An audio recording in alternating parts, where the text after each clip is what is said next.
Olá, gente, tudo bem? Vamos começar mais um Falar Um, né?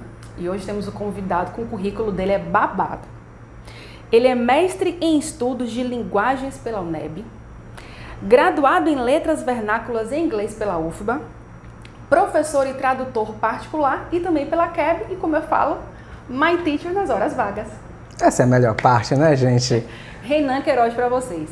Hoje a gente vai bater um papinho sobre exatamente essa mudança, né, das aulas, que eram presenciais e se tornaram online da noite para o dia, e os professores tiveram que fazer essas adaptações meio que repentinamente e bater um bolão aí, né, porque eles conseguiram se adaptar e fazer com excelência o seu trabalho. Eu queria que a Renan falasse um pouquinho sobre esse momento dessa mudança, transição, como é que aconteceu. Bom, Priscila e todo mundo que me ouve, para mim foi um processo ao mesmo tempo tranquilo, mas ao mesmo tempo conturbado. Tranquilo porque eu meio que já flertava com essas possibilidades de dar aulas de forma online, né?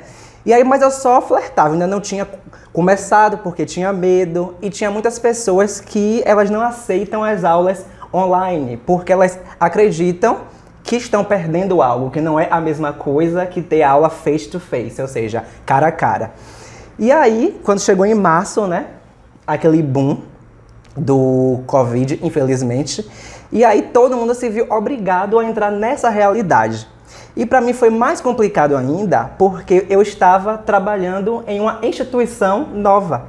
Eu tinha mais ou menos um mês lá, então foi tudo novo para mim, porque eu era novo naquele lugar, naquela escola, e era novo também na realidade online.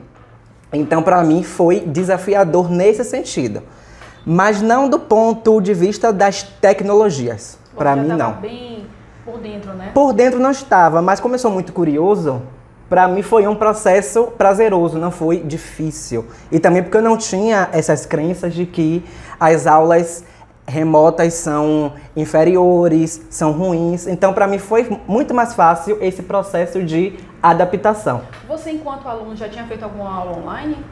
Não, eu fazia cursos gravados, mas aula online não. Mas eram gravados, né, pela internet, você assistia às aulas? Isso.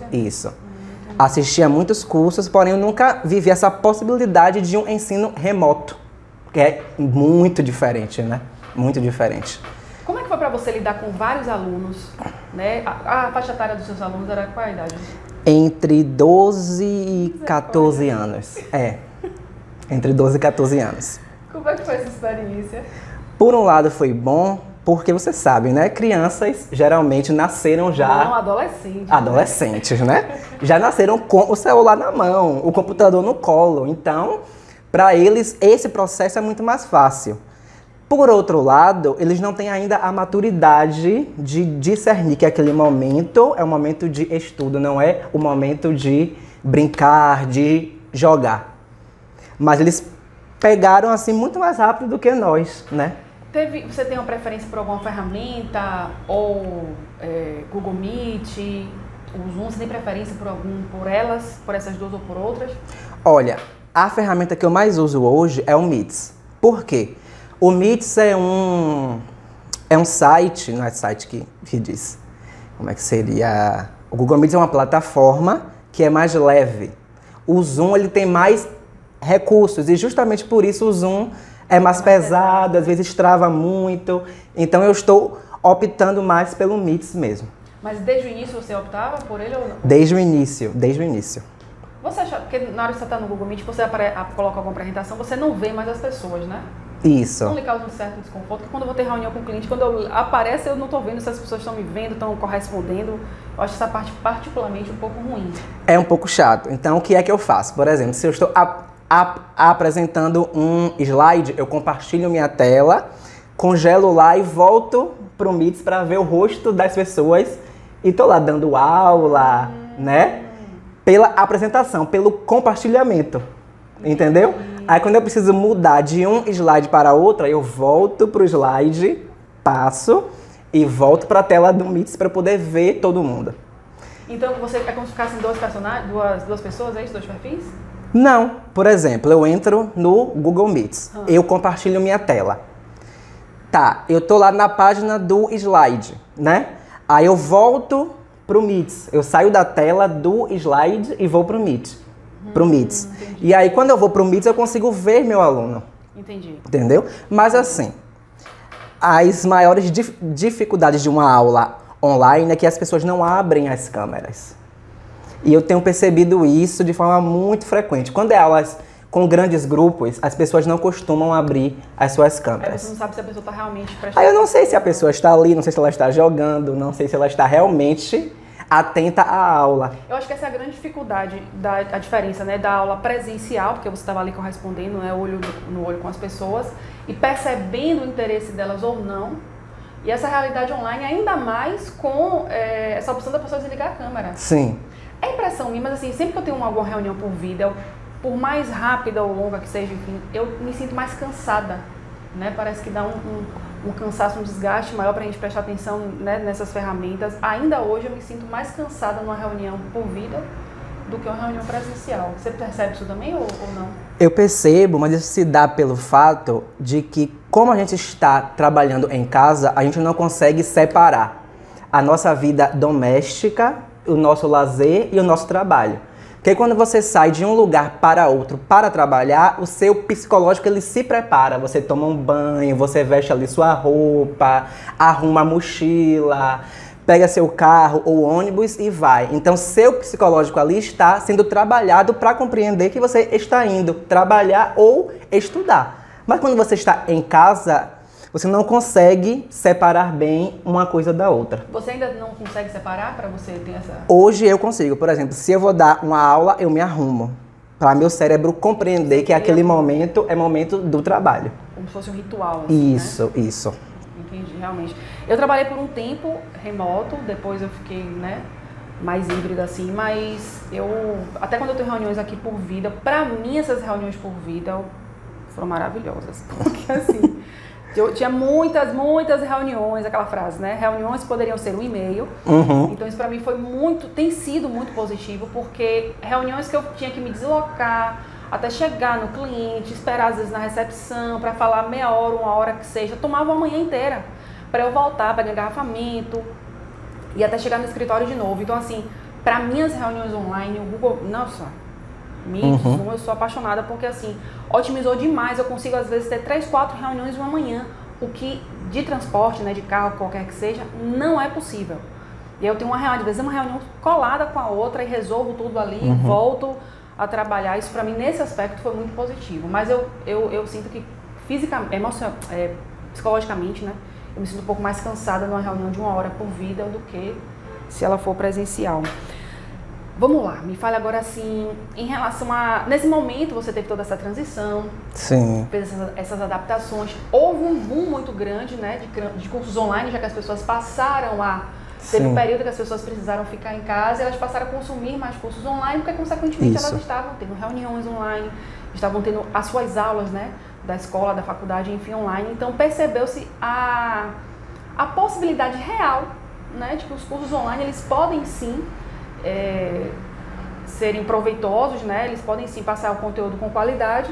E aí você resolveu então, tá montando na verdade um curso que vai ser gravado online. Me fala um pouquinho mais sobre ele. Assim, Pri, eu aliei 3 coisas, né? Primeiro, o prazer que as pessoas têm em viajar, a necessidade que elas têm de saber inglês, né? E um momento de saúde pública que levou as pessoas a passarem muito tempo presas, né? E agora elas querem viajar. Então, a partir disso surgiu essa ideia. Isso. E aí surgiu a ideia brilhante de eu criar um curso online de inglês voltado para viagens. Porque muitos alunos meus falam, teacher, mas eu quero aula para viajar, especificamente para isso, para eu me virar lá, né? E aí surgiu essa ideia, né? De eu criar esse curso online. Esse curso? Qual o foco dele? Vai ser mais prático? Vai ter dinâmicas? Vai ter situações reais? Como é que tá isso? Olha, Pri, será né? um curso curto, né? Porque as pessoas têm pressa, elas querem se comunicar minimamente, né? E elas têm pressa. Até porque nós ficamos 1 ano preso. 1 ano é muita coisa, né? Então vai ser... 1 ano e meio, né? 1 ano e meio, quase 2 anos. E aí será um curso curto, que vai ter muitas situações que as pessoas vão vivenciar quando elas decidem viajar para um país estrangeiro. Então, situações como no aeroporto, no restaurante e por aí vai. Isso é o que é maravilhoso. Renan se transformou meu amigo, eu tô aqui super séria falando com ele. Tô formal. E é bem interessante uma coisa, né, fora isso, é que quando eu viajei para fora, foi uma loucura, assim, né? Eu fui para os Estados Unidos em 2019 e eu falava super the books on the table, assim. E foi bem interessante, porque o maior medo, na verdade, assim, um dos maiores medos, é de você não conseguir passar pela alfândega, passar pela polícia ali, né, nos Estados Unidos. E aí eu me lembro que o rapaz fazia as perguntas, eu não entendi, eu falei, excuse me, but I don't speak. Aí ele, super gentil, olhou pra mim e disse, aqui é os Estados Unidos, eu sou americano, você tem que falar inglês, se você não consegue se comunicar comigo, por favor, volte para trás e consiga alguém para falar com você. Nessa hora eu entendi tudo que ele disse. Morrendo de medo dele, né? Não conseguir, não me liberar, nem ele ou outro também ser tão gentil quanto. Então é um medo muito grande. Vai ter, por exemplo, essa situação de você passar, né, por esse momento, simulando esse diálogo, que é bem próprio. Né? Ele pergunta de onde você veio, quanto você tem de dinheiro, né? São perguntas bem específicas. Você vai ter esse diálogo, por exemplo? Vai ter sim, porque é uma das situações que são mais traumáticas, né? Então vai ter algo voltado exclusivamente para isso. Como você passar pela imigração, que é um ponto principal que as pessoas, quando irão falar, elas tremem na base. Nossa. E não conseguem se comunicar. Tipo assim, o que é que você está falando? E aí eu vou trazendo no curso tudo voltado para isso, para você saber na hora se comunicar com clareza. Falando o que é que você quer, o seu propósito, por que você viajou, tudo isso. Muito interessante. Eu gostaria muito de ter tido um curso desse, né? Ter feito um curso especificamente desses diálogos, assim, porque eu passei por muitos perrengues. E assim, eu fui bem aventureira, assim, porque eu fui pra lá, eu não falava inglês, fui sozinha, falava muito pouco, fui estudar lá, fiquei 40 dias, então assim, eu tive que me virar muito, mas com o tempo você vai se acostumando com o som, com a maneira, a pronúncia de falar, você vai se ambientando um pouco mais, mas foi um desafio muito grande, com certeza um curso desse me ajudado, né, eu ter passado muito menos problemas. E ele vai ajudar muitas pessoas, né, a tirar essa barreira do eu não vou viajar para um lugar de língua inglesa porque eu não falo inglês. Com um curso desse ela vai estar preparada, pelo menos, para se virar nessas situações mais pontuais. Né? Isso, é um curso conciso e, porém, ele é direto ao ponto. Você precisa de X coisa para poder fazer Y, então vai ser um curso muito direto. Não vai ter rodeios, é um curso muito direto para esse objetivo que vocês querem, que é falar inglês no país de destino, né? Seja ele qual for, contanto que o país fala inglês, né? Porque o curso é de inglês. Claro, com certeza. Bom, eu esqueci o que eu ia falar.